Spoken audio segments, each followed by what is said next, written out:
Hello बच्चों, let's read this question. The question says which of the following is the coldest region of atmosphere and the options are thermosphere, mesosphere, troposphere and stratosphere. अभी अगर हम की concept की बात करें तो यहाँ पे हमारा की कॉन्सेप्ट क्या होगा?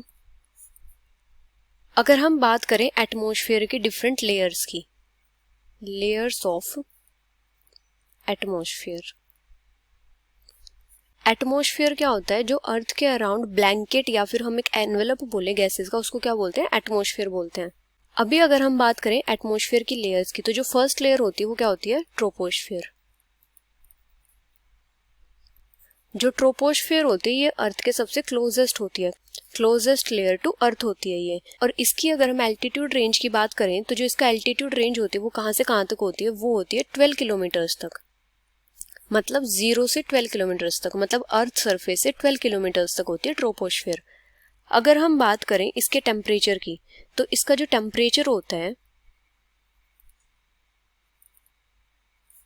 इस लेयर में जो टेम्परेचर होता है वो कहाँ से कहाँ तक लाई करता है? वो लाई करता है 15 डिग्रीज से -56.5 डिग्री सेल्सियस तक.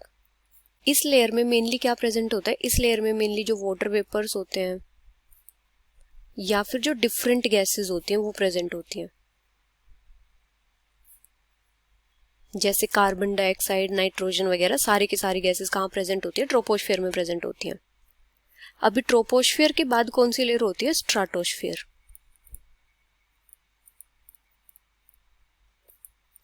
जो स्ट्राटोस्फेयर की एल्टीट्यूड रेंज होती है वो कहाँ से कहाँ तक होती है? वो होती है 12 किलोमीटर्स टू 50 किलोमीटर्स तक. और यहाँ पे टेम्परेचर कहाँ से कहाँ तक लाई करता है? यहाँ पे टेम्परेचर लाई करता है -56.5 डिग्री से -2 डिग्री सेल्सियस तक यहाँ पे टेम्परेचर होता है. और इसमें क्या प्रेजेंट होती है? इसमें जो ओजोन होती है वो प्रेजेंट होती है मेनली. अभी अगर हम थर्ड लेयर की बात करें तो स्ट्राटोस्फेयर के बाद कौन सी लेयर आती है? मेसोस्फेयर.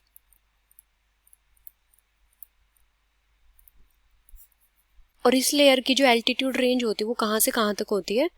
50 किलोमीटर्स टू 90 किलोमीटर्स तक. और इस लेयर में जो टेम्परेचर रेंज होती है वो कहाँ से कहाँ तक होती है? -2 डिग्री से -92 डिग्री सेल्सियस तक यहाँ पे टेम्परेचर होता है. ये क्या होती है? सबसे कोल्डेस्ट लेयर होती है. मतलब सबसे कम टेम्परेचर मेसोस्फेयर में ही होता है. और यहाँ पे क्या होता है? यहाँ पे जो मीटियोर्स होते हैं वो बर्न करते हैं.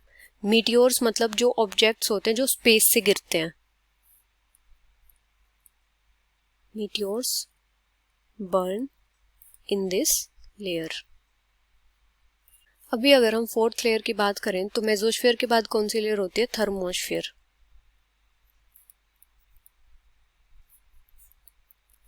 इसकी एल्टीट्यूड रेंज कहाँ से कहाँ तक होती है? इसकी एल्टीट्यूड रेंज होती है 90 किलोमीटर्स टू 800 किलोमीटर्स तक. और यहाँ पे जो टेम्परेचर रेंज होती है वो कहाँ से कहाँ तक होती है? -92 डिग्रीज टू 1200 डिग्री सेल्सियस तक यहाँ पे टेम्परेचर रेंज होती है. अभी थर्मोस्फेयर के बाद कौन सी लेयर होती है? एक्सोस्फेयर. जो एक्सोस्फेयर की एल्टीट्यूड रेंज होती है वो कहाँ से कहाँ तक होती है? 800 टू 3000 किलोमीटर्स तक. और यहाँ पे जो टेम्परेचर रेंज होती है वो कितनी होती है? यहाँ पे 1200 डिग्री सेल्सियस या फिर उससे अबोव ही टेम्परेचर रेंज होती है. और एक्सोस्फेयर क्या होती है? अपर मोस्ट लेयर होती है एटमॉस्फेयर की, upper most layer of atmosphere. तो यहाँ पे सबसे कोल्डेस्ट लेयर कौन सी होगी? Mesosphere. So the final answer is mesosphere, which is option B. Hope you understood it well. Best of luck.